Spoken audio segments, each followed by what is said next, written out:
So hello everyone, welcome back to zero YouTube channel. This is Shivani Keswani. और finally आज आपका SBI PO का prelims clear हो, मतलब एग्जाम हो गया होगा। रिजल्ट आने में तो टाइम लगेगा, लेकिन अगर आप रिजल्ट का वेट करेंगे उसके बाद मेंस की प्रिपरेशन स्टार्ट करेंगे तो फिर आपका मेंस भी क्लियर नहीं होगा। इसलिए मेरी बात मानिए, कल से ही प्रिपरेशन अपनी स्टार्ट कर लीजिए। अभी लिख लीजिए, कहीं एक कॉपी उठा लीजिए। मैं आपको बताने वाली हूँ कि आपका क्या क्या प्लान होने वाला है SBI PO का। मेरा SBI PO में अगर स्कोर पूछेंगे तो 30 नंबर कट ऑफ से ऊपर मैंने स्कोर किया था। अच्छा खासा डिसेंट स्कोर है। अगर आपको लगता है तो वीडियो आगे देखिएगा, पूरी देखिएगा, एक एक चीज़ समझिएगा। जो मैंने खुद किया था वो मैं आपको बताने वाली हूँ। अगर आप भी सेम एज इट इज़ करते हैं और लगातार जब तक आपका मेंस नहीं आता है तब तक करते रहते हैं तो आप भी अच्छा खासा डिसेंट स्कोर कर पाएंगे। 10 से 30 नंबर आप आराम से कट ऑफ से ऊपर लेके आ सकते हैं। It is not that tough. बहुत बड़ी मतलब मैंने इतना बड़ा कोई तीर नहीं मारा है। आप भी कर सकते हैं। बहुत ईजी है, अचीवेबल है, डुएबल है, इसीलिए मैं आपको बता रही हूँ। तो let's get started without any further delay. तो सबसे पहले मैं आपको बता देती हूँ कि मेरा नंबर जो कट ऑफ से मेरा कितने मार्क्स ऊपर आए थे, कट ऑफ प्लस 30। ठीक है, तो इतना अगर आपको स्कोर करना है तो आपको मेहनत तो करनी पड़ेगी। जितनी मेहनत मैंने की थी उतनी आपको करनी पड़ेगी। सबसे पहले बात कर लेते हैं इंग्लिश की। देखो, इंग्लिश में ना मैं इतना ज़्यादा लोड कभी नहीं लेती थी। जो मैंने आपको प्रीलिम्स के टाइम पे बताया था वही मेंस के टाइम पे बता रही हूँ, और कुछ भी एक्स्ट्रा नहीं करना है आपको। बस और बस न्यूज़पेपर रीडिंग करनी है। न्यूज़पेपर में भी टू बी प्रिसाइज आपको एडिटोरियल्स पढ़ने हैं। एडिटोरियल्स भी आप कौन से पढ़ोगे? जो आपके काम के हैं, जो आपको डिस्क्रिप्टिव में भी कहीं ना कहीं हेल्प करेंगे, क्योंकि यहाँ पे आपका डिस्क्रिप्टिव 50 मार्क्स का होता है।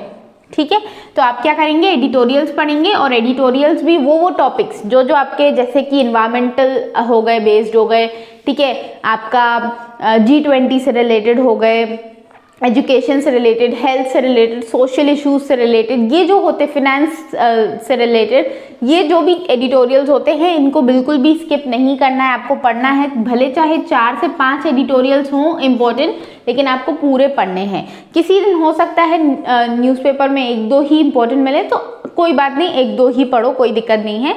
लेकिन आपको एडिटोरियल रोज पढ़ना है। पढ़ना है मतलब पढ़ना है, इसको आपको बिल्कुल भी स्किप नहीं करना है।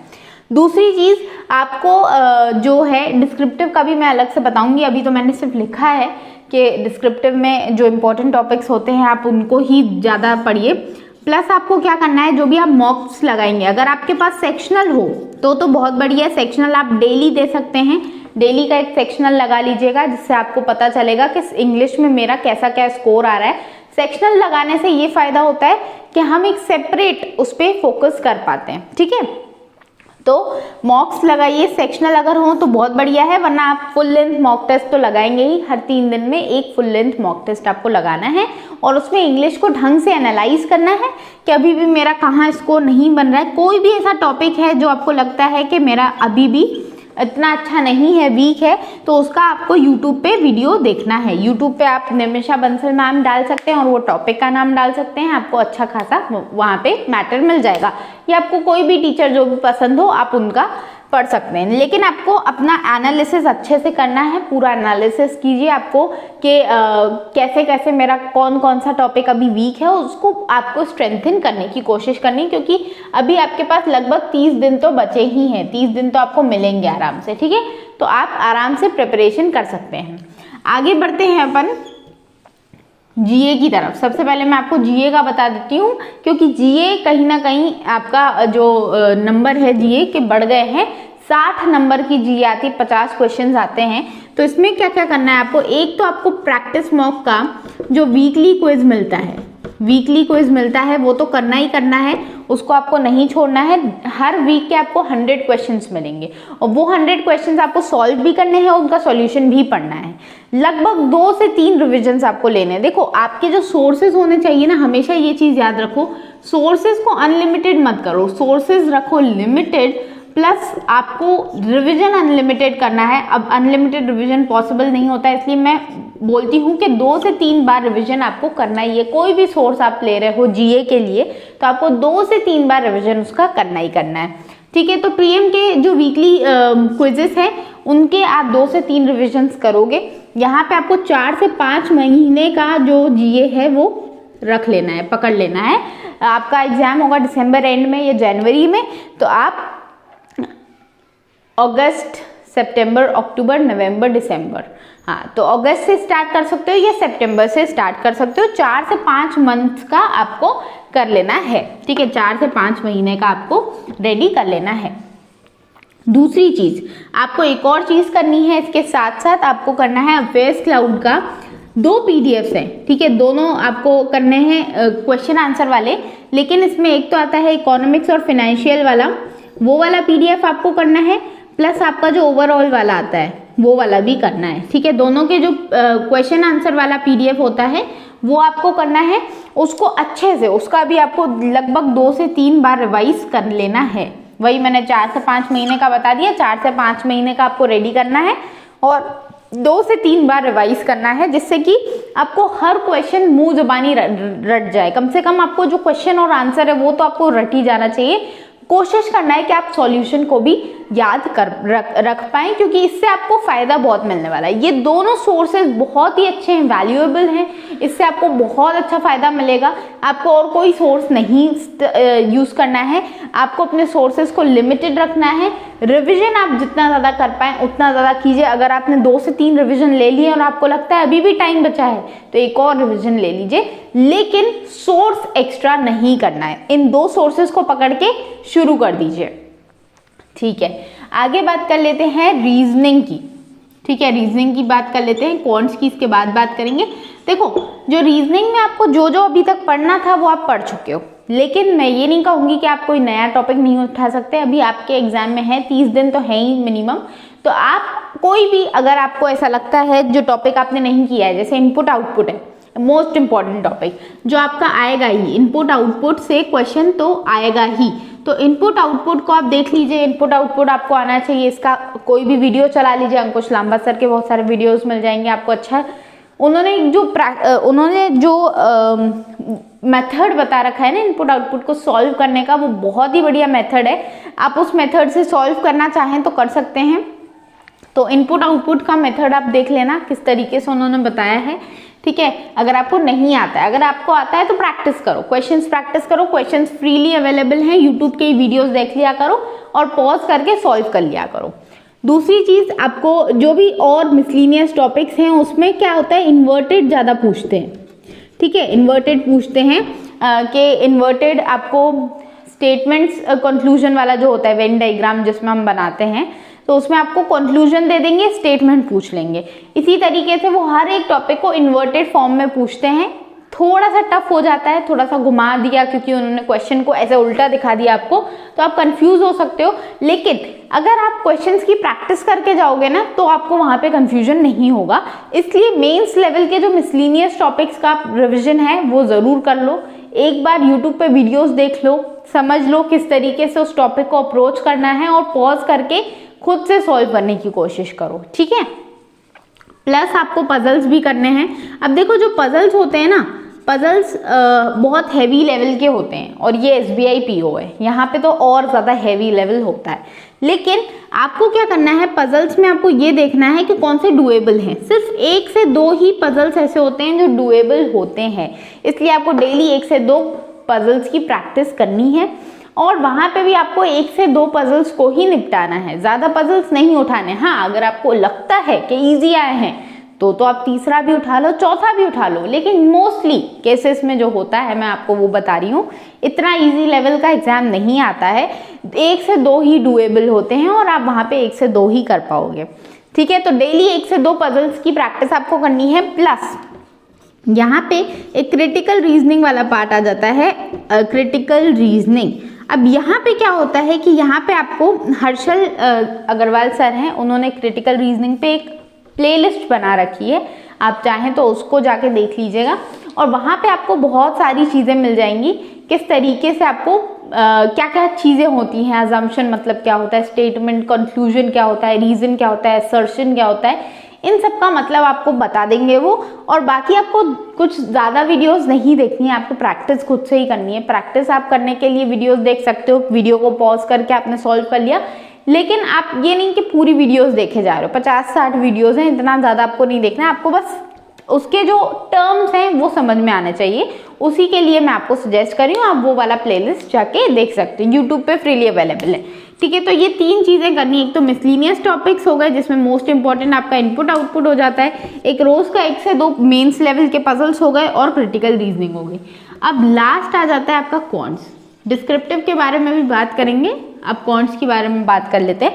तो क्वांट्स में आपको क्या करना है, अभी जो आपके लेफ्ट ओवर सब्जेक्ट्स हैं, लेफ्ट ओवर अर्थमेटिक के सब्जेक्ट्स हैं, उनको आपको कर लेना है।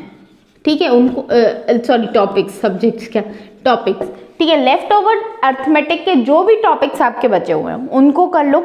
ठीक है, सबसे पहले वो करके निपटा लो, क्योंकि अभी जितना जल्दी आप उसको कवर कर लोगे ना उतना ज़्यादा वो आपके दिमाग में सेटल होगा।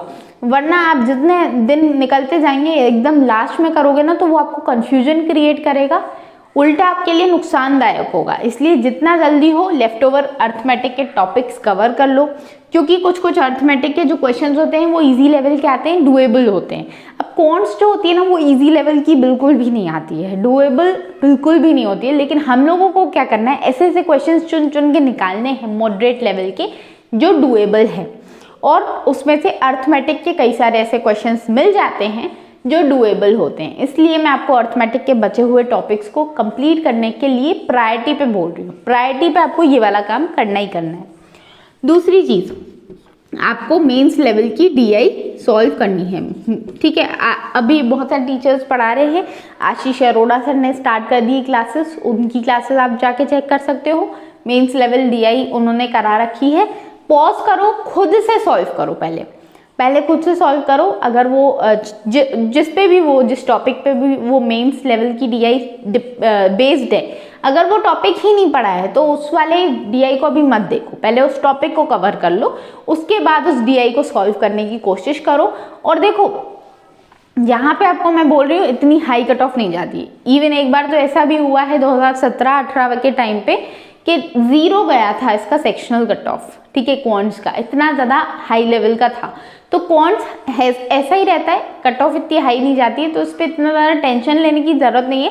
लेकिन हमें मैक्सिमम नंबर निकालने, क्योंकि मेरा 30 अगर कट ऑफ से ऊपर था तो वो इसी वजह से था कि मैंने कभी भी कट ऑफ को मतलब टारगेट नहीं किया कि मेरा कट ऑफ क्लियर हो। नहीं, मुझे तो जितना ज़्यादा मैं मैक्सिमम स्कोर कर सकती हूँ उतना मैं स्कोर करूँगी। ठीक है, तो मेंस का डीआई हो गया, और आपको क्या करना है, अर्थमेटिक के टॉपिक्स हो गए, मेंस का डीआई हो गया, और कुछ नहीं करना है इसमें, इतना ही करना है। ठीक है, क्योंकि इसके अलावा और कुछ आता नहीं है। डीआई आती है, अर्थमेटिक बेस्ड क्वेश्चंस आते हैं, और कुछ नहीं होता है। क्वाड्रेटिक, हाँ, एक क्वाड्रेटिक के मेंस लेवल के क्वेश्चंस आप देख लेना, क्वाड्रेटिक के वो आ जाते हैं, टफ होते हैं। ठीक है, क्वाड्रेटिक हो गया, मिसिंग नंबर का हो गया, इसका भी आता है, मिसिंग रॉन्ग नंबर सीरीज का। टफ लेवल के आते हैं क्वेश्चंस, डुएबल बहुत कम होते हैं, इनसे डुएबल 2-2 क्वेश्चंस आते हैं, उससे ज़्यादा नहीं आते। ठीक है, तो क्वांट्स में बस इतना ही करना है आपको।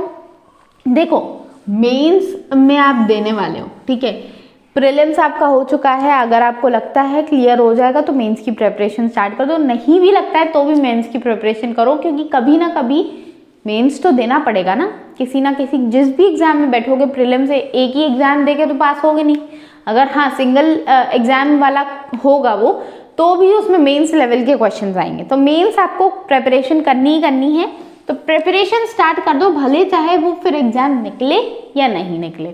ठीक है, तो ये मैंने आपको बता दिया। आपको 8-10 घंटे का मैंने आपको पूरा दे दिया है, प्लस आपको करना है डिस्क्रिप्टिव। अब डिस्क्रिप्टिव में क्या करना है, डिस्क्रिप्टिव में आपको मिलेंगे 30 मिनट। 30 मिनट डेली के आपको डिस्क्रिप्टिव के अभी से देने, स्टार्ट कर देने, वहाँ पे भी 30 मिनट मिलेंगे। एक लेटर लिख लो और एक ऐसे लिख लो। ठीक है, लेटर फॉर्मल चूज करना, इनफॉर्मल में नंबर कम मिलते हैं, ये याद रखना। 50 नंबर का डिस्क्रिप्टिव है, अच्छा खासा स्कोरिंग वाला टॉपिक है आपका। प्लस एडिटोरियल्स में जो भी आपको बढ़िया सा एडिटोरियल लगे उसके ऊपर आपको ऐसे लिखना है।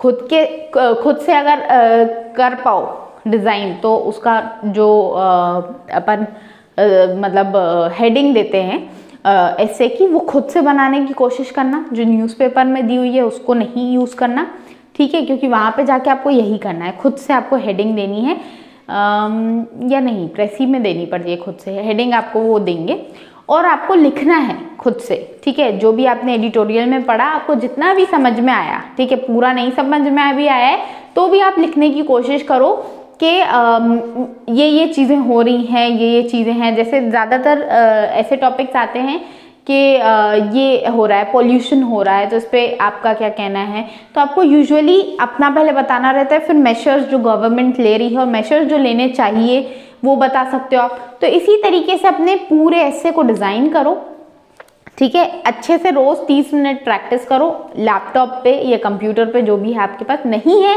तो पास वाले इंटरनेट कैफ़े पे जाके प्रैक्टिस करो, लेकिन प्रैक्टिस ज़रूर करना, क्योंकि ये वाले जो नंबर होते हैं ना, ये बहुत इंपॉर्टेंट है। 50 नंबर आप सोच नहीं सकते, अगर इसमें आप अच्छा खासा स्कोर कर जाओ 30 से 40 नंबर, तो कितना बढ़िया स्कोर आपका आ सकता है, ठीक है। बाकी सारी चीज़ें मैंने आपको बता दी, इतने ही सेक्शन, तो ये सारी चीज़ें आपको करनी है। बाकी मिलते हैं नेक्स्ट वीडियो में, तब तक के लिए टेक केयर, बढ़िया से पढ़ाई करते रहो। कोई भी प्रॉब्लम आए तो कमेंट सेक्शन में लिख देना, मैं आपको आंसर कर दूंगी। मिलते हैं नेक्स्ट वीडियो में, तब तक के लिए टेक केयर, बाय बाय।